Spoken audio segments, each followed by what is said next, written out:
Hello, everybody, and welcome to Timeless Cookery's page. We're talking to Anna Pierce from Anna Pierce Healing and Learning today, who I've partnered up with to promote the GAPS trainings that we're doing at timelesscookery.com. The latest one is Get Going with GAPS, and it starts on the 6th of July. We're really looking forward to welcoming you. We just want to talk a little bit about Anna's journey. I've been working with Anna for over a year now, isn't it, Anna? Yeah, February last year. Hurrah, so that's nearly, that's well over a year, with your two little ones, Thomas and Louisa. And when we just want to really briefly fill you in about how they've managed to transform over the last year. So when I first met Thomas and Louisa, I'm just going to give you my first impressions, I can remember there was very little eye contact from either of them. And there was quite a few meltdowns when we were spending time together with crying and tantruming and lying on the floor and rages, inconsolable rages. And it's so heartbreaking to see the children like that. And also I could see you, Anna, a little bit at the end of your tether and a little bit wondering what on earth to do. Very politely put, yes. And so, would you like to give us your side of the story there a little bit? Yeah, sure. I remember meeting you. I remember it was when I had this school that we first spoke, because I wanted someone to come and teach the kids about food. Be careful what you wish for. And I remember we went into the village hall where we were running the school, and I remember Louise and Thomas coming running up to you, like, complete hyperactive, exactly that, not listening, no eye contact. And I remember I've never seen it before, where you kind of were just, you dropped down and you were like, you slowed them down, you're like, hang on, stop, wait. And then you were talking to them and you were kind of drawing this thing out of them that I was like, I'd literally never seen. Because what I realize now is that I was adapting and bending to what they were doing, because I was trying to manage them and I was trying to manage the situation. And then and they needed a bit of guidance, as in lead by example, but also weren't you you were in an interesting place, because you'd been vegan for quite a while, hadn't you? Yeah, so I've been lifelong veggie. Like, I became veggie when I was I think 11, because I was a picky eater. I didn't like meat, apparently, and it seems really obvious now that I know, but I was a picky eater, became vegetarian. That's the first sign, isn't it, that something's not quite right. When you've got a picky eater, that's them giving you a big message that their gut flora is out of whack and you need to step in and start to do something about it. And GAPS, gut and psychology syndrome, can help us do something about that. So you were a picky eater. I was a snacker, didn't really, and I always felt bloated. I had constipation as a child. So I'd always lived with it. I didn't know anything different. And then I had the kids, and they both had, like Thomas especially, had a lot of digestive problems when he was born. He didn't sleep. He couldn't sleep. It wasn't he couldn't sleep. And I knew when I fed him, he would like wriggle and all this. So I knew something was going on. I just didn't know what it was. And as he got kind of a bit older, he kind of got a bit, like, they kind of grow out of it, but I knew there was something still there. He was a picky eater as well. But I became vegan in, I think, 2015, 16, because I wanted to heal my thyroid. And I went vegan, and to begin with, I was like, I felt amazing. I didn't need as much sleep, and it's a great tool, isn't it, veganism? It's a great tool to be used for short, sharp instrument, for doing things. But then, long term, it can be a different story.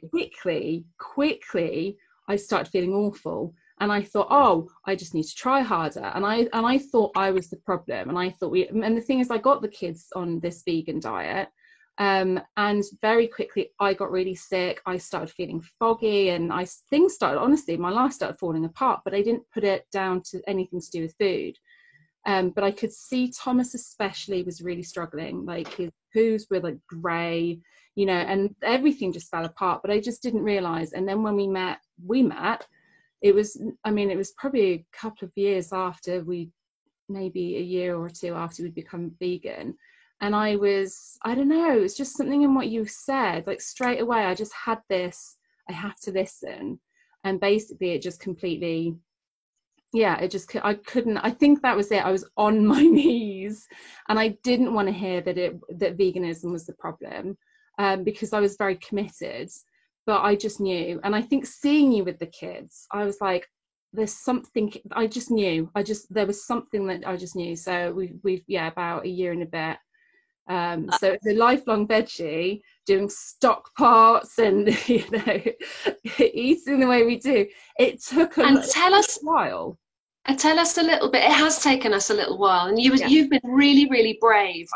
I've admired your bravery to say, I can't do this. I'm not doing something right. I don't know what's the matter with my children, but I've got to make some changes here, because there's a great big publicity machine behind the vegan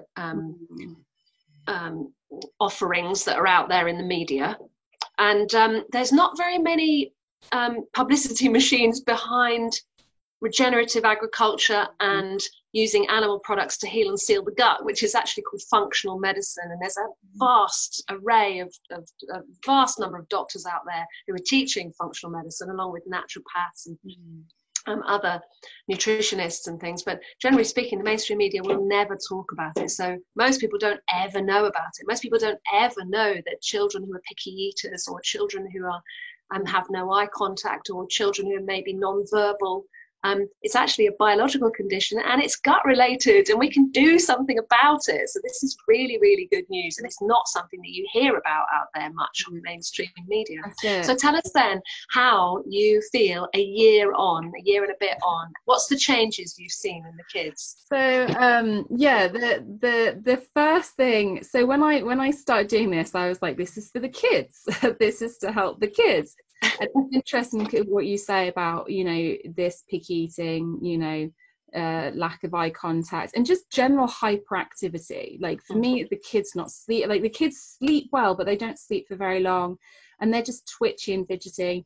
But what I think I've really come to realize, and I think the reason I didn't see it was because I was also very hyperactive, very highly stimulated, you know, just foggy, so you don't necessarily see it. And I think as we went through it with the kids, the first thing I noticed was how I felt. And yeah, and just because it did I think because being vegan and vegetarian, I feel it took me a bit longer just to get over the psychology of dealing with like animal products, learning about everything that you said, because I was so like against the farming, like the way that things are done. Rightly so. Yeah, exactly. And then obviously working with you and understanding, and particularly learning about, you know, biodynamic farming and things like this, yeah, it's just changed my perspective completely, that actually all the stuff I believed, a lot of the reasons. So you have benefited beyond anything you would have expected as well. And this is the thing with gaps, because when one person's doing it in the household, generally speaking, everyone joins in, because it makes it all much easier. And actually then everyone benefits, it seems. That's the pattern I've been seeing. Mostly mums start doing it because they've got an itchy kid, or someone who is you know, with asthma or eczema or something, or allergies, and they go, I'm doing this because my child's got an allergy. But then everyone in the household is suddenly daddy's starting to be nicer, and suddenly mummy isn't so tired and irritable anymore, and then the kids aren't itchy, and then suddenly the whole family dynamic has completely changed. It's wonderful. It's hard to, well, it's not hard, it is, it's hard to get going, because you have 4 very unfocused, crazy people in the family, but actually we all shift together. So the difference I saw with so Thomas, he was a hitter. Like as a child, he would hit, he would scratch, he would shout, completely like ADHD type behaviour. He's such a sweetie pie now. I know, he's so gentle.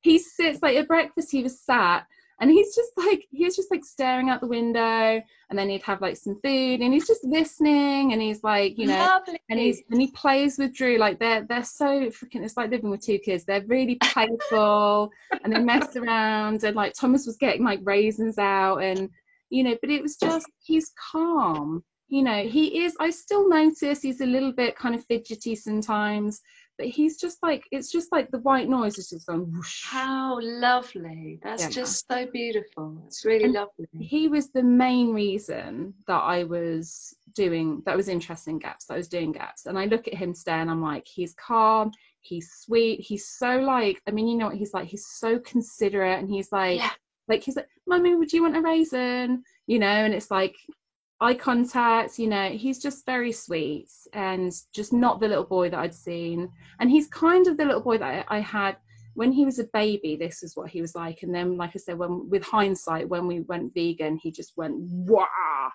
And he's still a little bit kind of picky with his eating, but he's like a grazer, he's a bit of a snacker. So I'm kind of observing, because it's a journey. we're not done, we're on a journey. So that's what I've noticed with Thomas. Louisa's been really interesting as well, because I was like, because I remember you said this to me, I was like, oh, Louise is fine.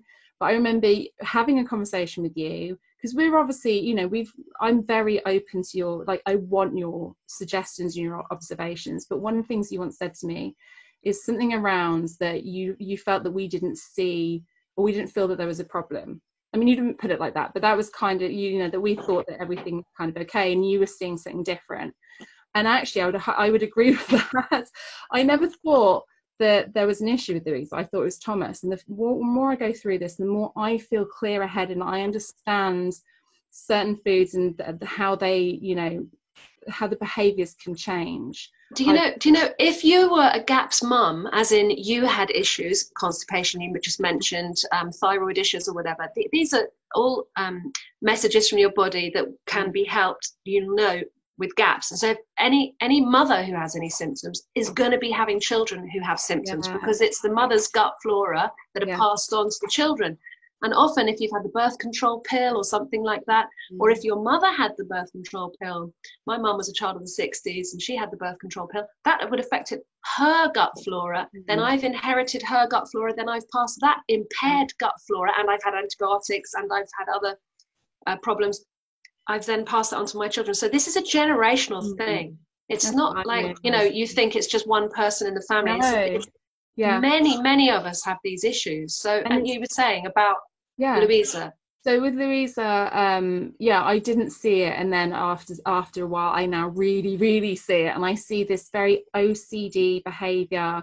You know, this very like digging her heels in. I thought she was spirited, and I was like, that's great, she knows what she wants, but actually this tips into it's OCD, I would say.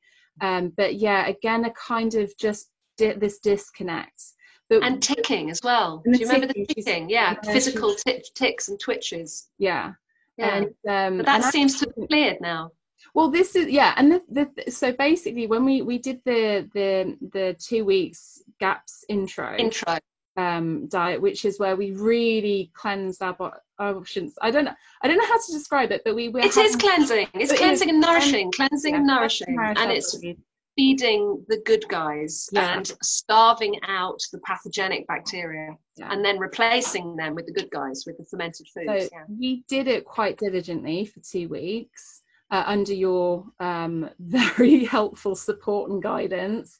And you know, the kids really got quite sick at one point, but we did it, and we came through it, and they did eat. You know, they were having stock. They were very resistant to it to begin with. Louisa, we thought Thomas would be the easy one and Louisa would be the stubborn one, but actually it was the other way around.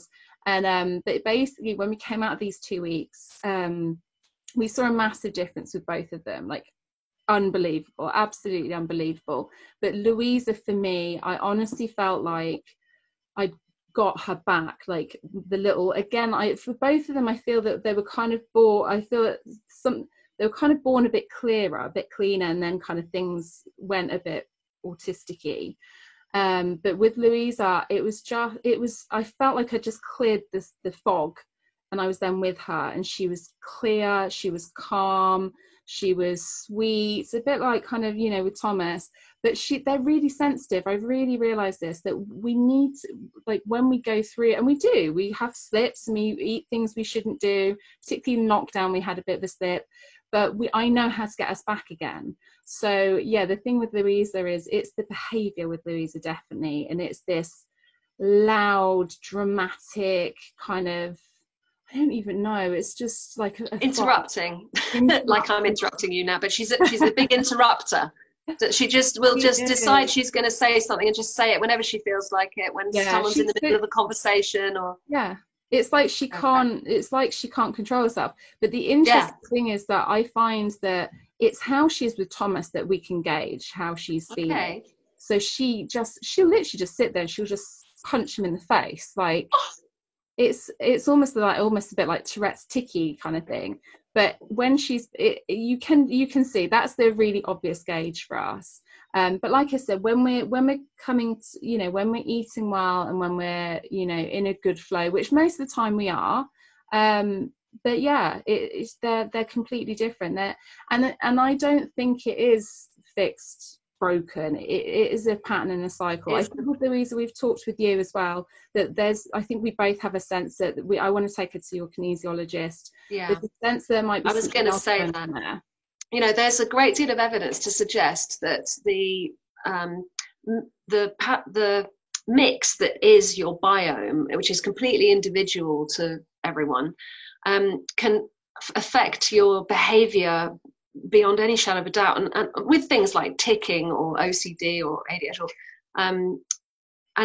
or peanut allergy, for instance. And I've read research that's seems to be indicating that when you have a certain bacterium, then that prevents you from having allergic reactions to the peanuts. So then we could then use that as a therapy for people who have anaphylactic shock with peanut allergies and things like that. So, but you need to find that out, and the best way to do that is with someone like a kinesiologist. It's not something you can do with a sort of biological lab test. It's a different kind of diagnosing.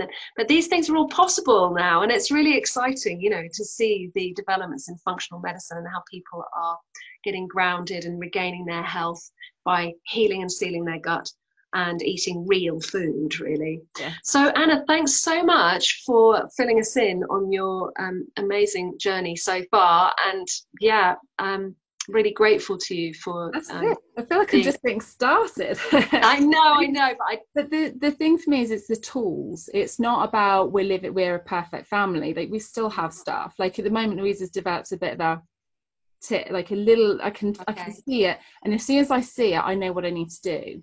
And that's the key for me. It's about understanding, and I'm looking at Drew as well, going, certain patterns are missing here, and I can then change. Can you check on yourself as well? Yeah, exactly. Yeah. So, but for me, it's like you're growing a garden. Like, it takes work, it takes dedication, and that's how I see it. You're culturing and cultivating the garden of your microbiome. I love it. That's a great analogy. Lovely. Yeah. So yeah, I'm just very grateful. So thank you so much, Emma, for all of your help and love and support. Well, it's a joy.